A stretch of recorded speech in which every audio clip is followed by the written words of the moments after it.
Hi, everyone, and welcome to the Child Anxiety FAQ podcast.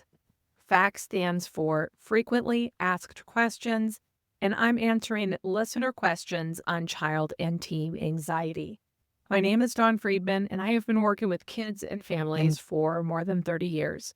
I've worked as a preschool teacher, a parent educator, a family case manager, a clinical counselor, and now I work at Child Anxiety Support, where I coach parents of anxious kids on supporting their anxious kids. And this week's question is, how can I encourage my child to become more independent in managing their anxiety? I love this question so much because the person who asked it already understands that the goal is to put themselves out of a job. They understand that in order to support their anxious child long term, they need to help their child become independent to need their parent support less and less.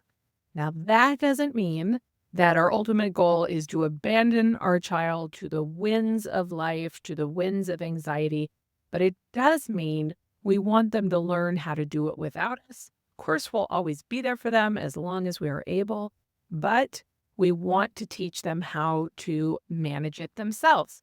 So how do we encourage that in our children? The very first thing you can do is something you're doing right now by listening to this podcast, and that is educate yourself on child anxiety. Learn about how anxiety works, learn how it's perpetuated, learn what we mean by anxiety coping tools and what those coping tools are. Learn what the skills are. So do your education. Listen to podcasts like these. I, of course, invite you to my program where I educate and support parents in a very systematic way that's very personalized for their family. But that's the first one, is educate.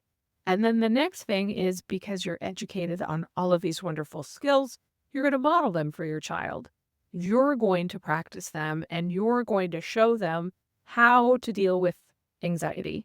That means when you get anxious, you calm your body, you talk back to anxiety, you confront your avoidance behaviors, and you continue to face and overcome your fears. You're modeling that for your child. You're doing that in overt ways. You tell them, I am doing this thing. Look at me do this thing. And you're also just doing it as a matter of course so that they can witness it on their own. And that's one way that we pass on information. We do it directly by telling them, I'm handling my anxiety. And we do it indirectly by just modeling it in ways that they observe it and recognize what we're doing. So education, modeling, and then we practice with our child. We ask them to practice their anti-anxiety tools, their anxiety coping tools. We do it when they don't need it. So that means we practice things we can say to our anxiety when we're not feeling afraid, so that we have it at the ready when that fear does come up. We work on creating opportunity for relaxation and self-care so that we're coming from a place where our bodies are well cared for and know what it feels like to be calm, so we can reach for that when we are struggling and feeling overwhelmed. It means that we talk to our child about making an anxiety coping plan, how to edge into exposure. So if we're afraid of speaking in front of a class of 32 other students, we start by practicing by reading the paper there at home in front of family, then maybe inviting a friend or neighbor, and we learn how to build up and kind of titrate anxiety.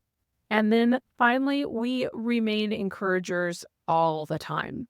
We tell our child that we believe in them, that they are capable of handling their anxiety, that they are strong and brave and can do these hard things.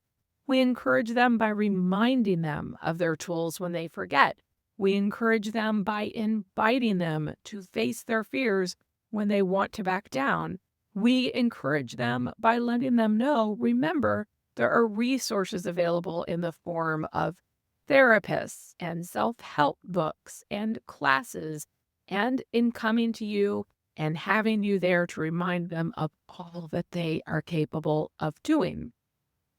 And we encourage this independently by giving them opportunities to handle these things on their own.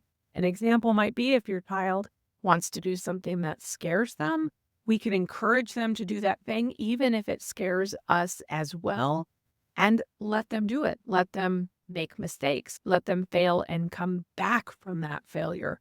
Let them learn how to bounce, which is what resiliency is. It's when we hit the ground instead of just splat, we bounce. We hit the ground.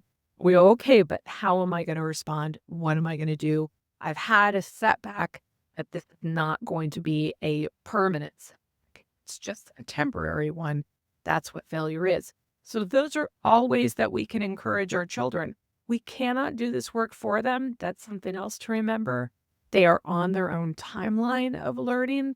So sometimes we might want them to graduate from high school and go straight into college, or graduate from high school and take a gap year and travel. Like maybe we have an idea of what that good life will look like, but we need to let them choose what will their good life look like.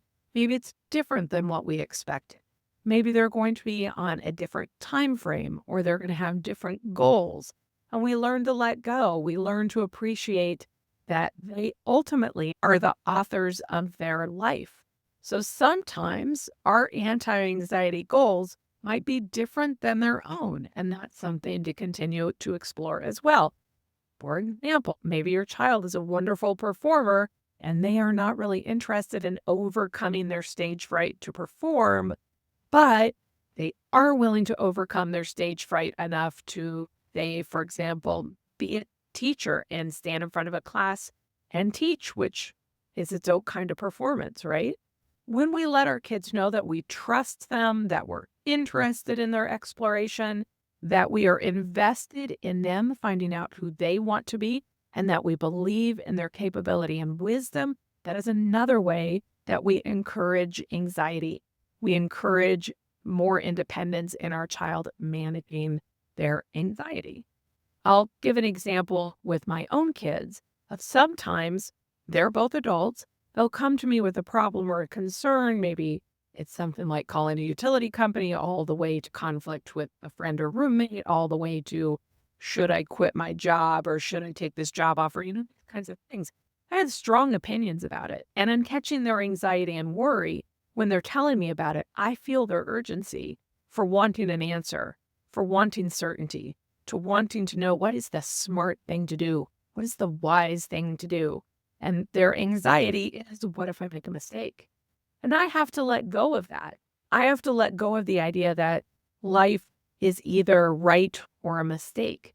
Because the truth is, sometimes we do end up with a lousy roommate. Sometimes we take a job that was the wrong job. Sometimes we quit a job and then regret quitting it. And that's part of life. That's part of what it means to be alive.